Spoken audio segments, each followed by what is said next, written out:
Well, hello, and it's Friday from overcast London, and all in all, lovely day because not too shabby, because why? It is not raining. So today, I think we're going to be doing a London for Beginners Friday Days, which is a book written by Nita Clark and, well, written and illustrated by Nita Clark and Phil Evans, and it's lovely. So the first page of the body of the book, London for Beginners, there's a quote from the bard, William Shakespeare. "Come, we will walk.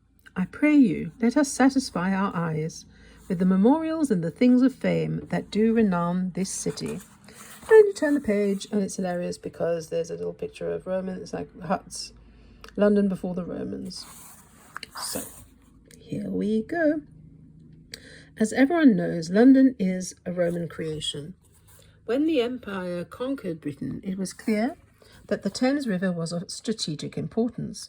With its outlet to the North Sea, it was one of the traditional invasion routes, and its valley was a vital route inland.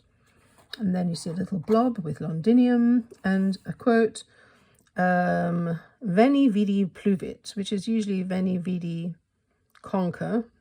I don't know what the saying in Italian is. I should have prepared this possibly. Not that I can really, but "Veni vidi," and it is usually "vici." I came, I saw, I conquered, and however, in this funny little book, "Veni vidi pluvit." I came, I saw, it rained. You see, I was on topic. So, there were already small British village settlements along its course, but the Romans set up their major trading route at a good site for more permanent settlement, where the gravel beds gave a firm foundation, and the tidal flow suited Roman ships. This first town, around the area where the Tower of London now stands, was undefended. Oh, I should go and take a lovely photograph of the Tower of London. A trading post for the import of wine, foodstuffs, military equipment, and other necessities for a military invasion. And then there's a lovely illustration of the GLC, Greater Londinium Council County Hall or Forum. Okay, next page.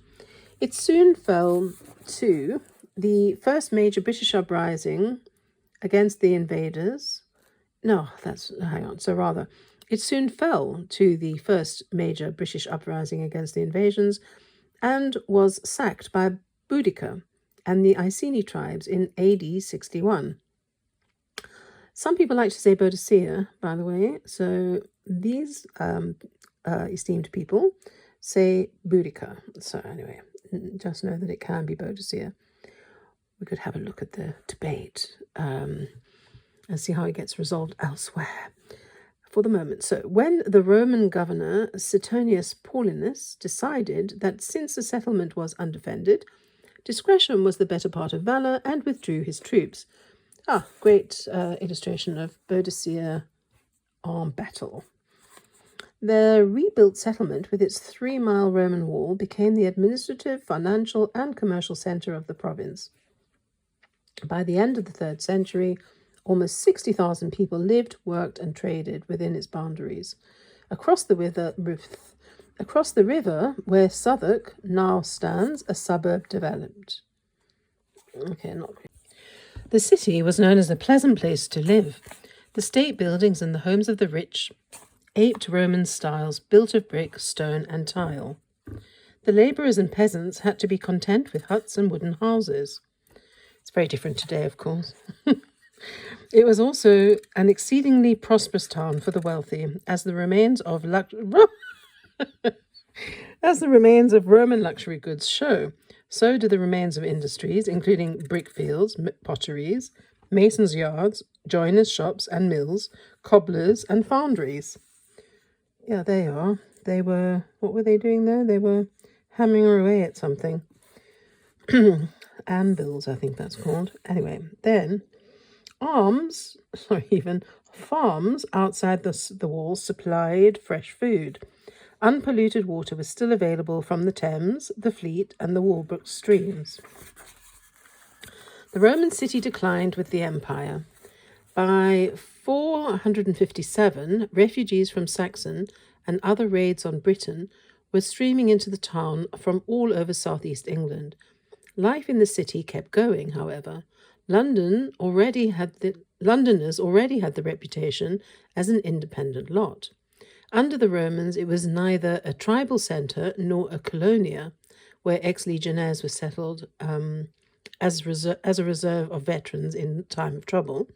And under early Saxon times, it stood outside the organisation and legal system of the country as a whole. And then there's the illustration. Are you from Britain, friend? No. No, cock. I'm from London. Well, I'll leave that to you to work out what they were meaning by that. In not what we mean today, put it that way. So in the 7th century, for instance, Londoners threw out a bishop sent by St. Augustine himself to convert the city to Christianity and reverted to their old religion. Well, that's interesting. So what was it? Pagan still.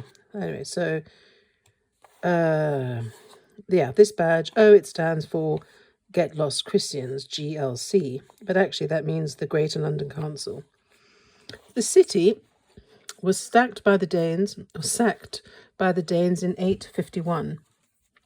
But good King Alfred, while rather dubious about Londoners' jealously held demands for independence, secured it as a base and drove out the Danes. Lovely wood etchings there. Wood graving, I mean. He then redeveloped the town inside the old walls, leaving grants of land to loyalists. And here's a little cartoon illustration. I always burn the cakes. That's why they call me Alfred the Great. Well, ha ha ha. Typical male chauvinist Dane of this period. Yeah, this book was written in the 80s. It's a little bit evident. Even the Danes were better than the Tories. The Tories is a sort of a right-of-centre political party here in England. The city was once again an unrivaled commercial and trading centre, with enclaves of foreign merchants, wine merchants from Rouen, merchants from Germany and Danish families settled in the area. One group under their leader, Osgod Klapper, giving their name to Clapham. God, that's a lovely illustration of London. And is that spire? I don't know. Is that the Tower of London? Anyway, and there we are. There we have the dramatic masks, theatrical, usually, but here they're called the City and Southwark. So the southern suburbs had already established a more relaxed reputation. Sudwerk became a royal borough, well known as a centre of fun and disorder, a wild, disorderly haunt of rakes, drunkards and whores, as one historian put it. Well, that was Southwark. Sudwerk.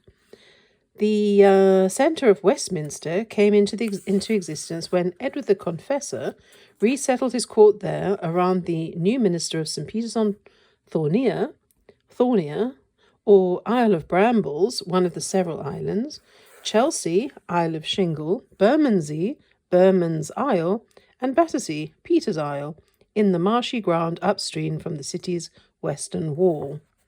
Yeah, I think the topography was very different at that stage. And then we have Edward the Confessor professing, I muft confess. The Bramforths are very sketchy. So that's a bit of a play on Old English over there. And there's a lovely illustration of St. Peter in Westminster. And we are now introduced to William the Conqueror and the Tower of London.